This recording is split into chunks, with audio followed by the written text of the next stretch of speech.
Virginie Efira, je serais partante pour refaire un enfant.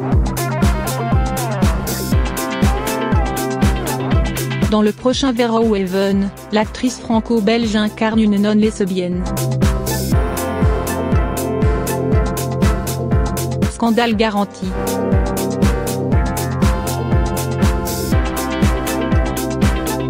Elle se confie à Paris Match.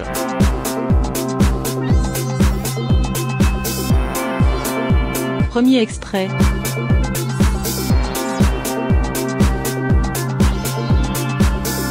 Paris Match.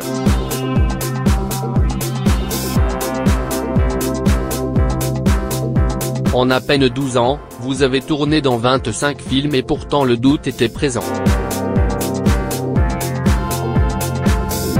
Depuis quand vous sentez-vous enfin légitime? Virginie Efira.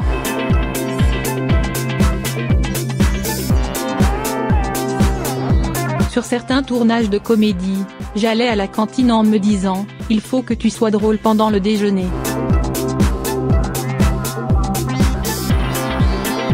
Assure. Mais je ne sais pas faire ça. Pour des rendez-vous avec des metteurs en scène.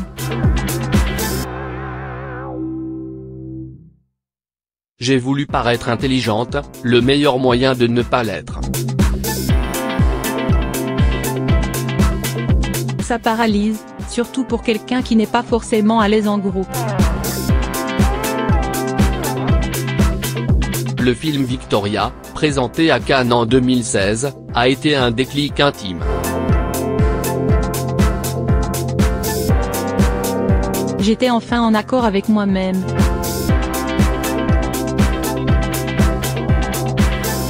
Je ne me suis plus sentie ni inférieure ni supérieure aux autres. Je n'ai plus éprouvé cette forme de honte ou de gêne liée à leur jugement. Vous êtes présentée comme l'une des stars de 2019.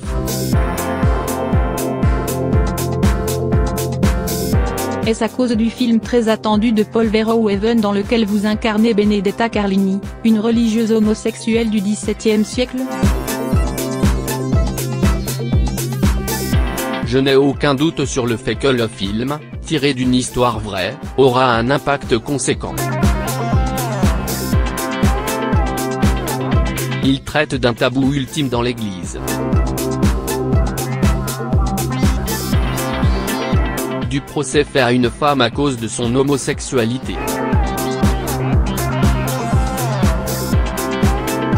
Paul Verhoeven l'a écrit pour moi.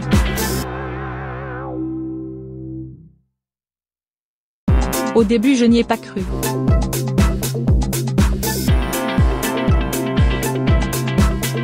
En lisant le scénario, je m'arrêtais toutes les 3 pages, je n'en revenais pas. J'ai tourné plus de 12 semaines.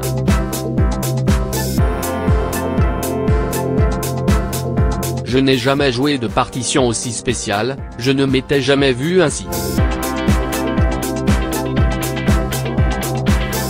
Cela a été une expérience marquante.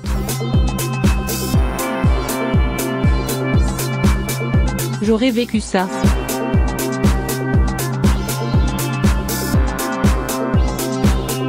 Vous avez déjà été marié.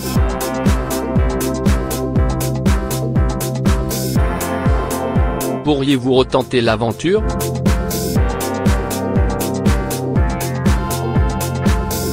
Je ne suis ni pour ni contre.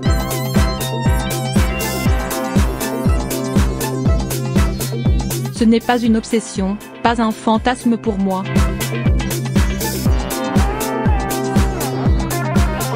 En revanche, j'aime l'idée d'engagement total, de lien fort. Je serais partante pour refaire un enfant, par exemple.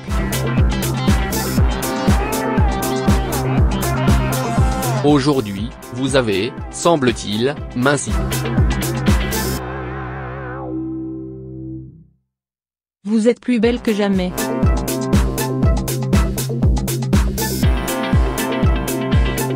c'est l'amour?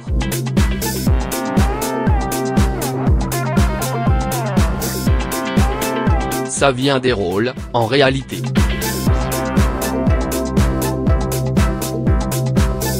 Quand j'ai tourné Un amour impossible, il y avait des scènes de nu et je me suis rendu compte de quelques blocages, comme si je ne me sentais pas libre de faire ce que je voulais avec mon corps.